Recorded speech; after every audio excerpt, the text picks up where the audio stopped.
अस्सलाम वालेकुम स्टूडेंट्स, आज का जो हमारा टॉपिक है वो है राइबोसोम, जो कि बहुत ही इंटरेस्टिंग टॉपिक है आज का। आपको मैं बताती चलूँ कि ये मेरी फेवरेट ऑर्गेनेली है जिसको पढ़ने में मुझे बहुत मज़ा आता है। तो चलिए स्टार्ट करते हैं। राइबोसोम्स क्या है? राइबोसोम टाइनी ग्रैनुलर स्ट्रक्चर होते हैं। ये दो फॉर्म में ही मौजूद हो सकते हैं सेल में। या तो ये सेल के अंदर फ्रीली फ्लोट कर रहे होंगे, अपनी मर्जी से सेल में घूम रहे हैं साइटोप्लाज्म के अंदर, कोई इनको पूछने वाला नहीं है, कोई इनको रोकने वाला नहीं है, ठीक है। या तो ये इस फॉर्म में होंगे कि ये साइटोप्लाज्म में फ्रीली फ्लोट कर रहे हैं, या तो ये एंडोप्लाज्मिक रेटिकुलम के साथ जाके अटैच होंगे, ठीक है। अब यहाँ पर वर्ड यूज हुआ है ग्रैनुलर। ग्रैनुलर का मतलब है कंटेनिंग ग्रेन्यूल्स, यानी छोटे छोटे पार्टिकल्स का आपस में मिलकर एक लार्ज यूनिट बनाना, उनको हम कहते हैं ग्रेन्यूल्स, ठीक है। ग्रैनुलर स्ट्रक्चर है राइबोसोम का, ठीक है। और कहीं आपको ये तो नहीं लग रहा कि मैं झूठ बोल रही हूँ कि ये साइटोप्लाज्म में या तो फ्रीली फ्लोट करते हैं या ये एंडोप्लाज्मिक रेटिकुलम के साथ जाके अटैच हैं। तो मैं आपको दिखाऊंगी इसका प्रूफ कि ये किस तरह अटैच होते हैं एंडोप्लाज्मिक रेटिकुलम के साथ सेल के अंदर, ठीक है। तो चलिए चलते हैं स्ट्रक्चर की तरफ। ये सेल का एक स्ट्रक्चर है, ठीक है। इसमें ये जो आपको नजर आ रहा है सेल के बाहर, ये न्यूक्लियस के बाहर जो नजर आ रहा है आपको, ये है एंडोप्लाज्मिक रेटिकुलम, जैसे कि यहाँ शो भी हो रहा है रफ एंडोप्लाज्मिक रेटिकुलम।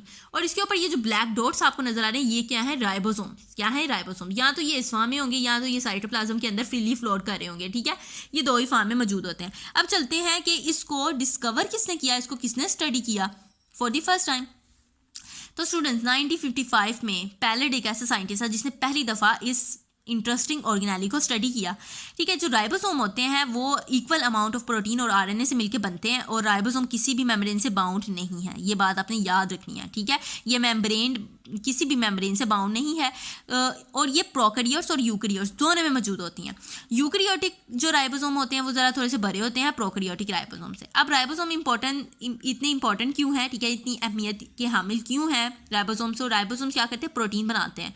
राइबोसोम क्या है? साइट्स हैं ऑफ प्रोटीन सिंथेसिस। प्रोटीन की सिंथेसिस कहाँ होती है? कौन करता है? राइबोसोम करते हैं। और जो प्रोटीन सिंथेसिस है वो extremely important to the cell के लिए बहुत ज़रूरी है, इसलिए लार्ज नंबर ऑफ राइबोसोम का सेल में होना बहुत ज़रूरी है।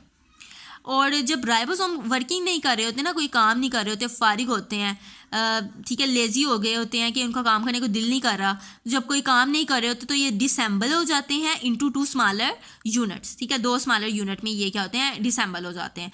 तो स्टूडेंट्स राइबोसोम जो है ना वो दो सब यूनिट से मिलकर बनते हैं, लार्जर सब यूनिट और स्मॉलर सब यूनिट। मैं आपको दिखा देती हूँ राइबोसोम का स्ट्रक्चर ताकि आपको क्लियर हो जाए।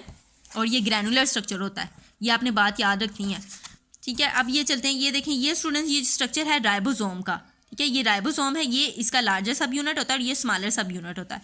ये दो सब यूनिट से मिलकर बनते हैं, लार्जर सब यूनिट एंड स्मॉलर सब यूनिट। तो स्टूडेंट ये था हमारा आज का छोटा सा इंटरेस्टिंग सा टॉपिक। अगर आप चाहते हैं इसे नेक्स्ट टॉपिक की वीडियो आपको फौरन मिल जाए तो like and subscribe my channel, और नीचे जो बेल आइकन है उसको प्रेस करना मत भूलिएगा। मिलते हैं हम अपनी नेक्स्ट वीडियो में। अल्लाह हाफिज़।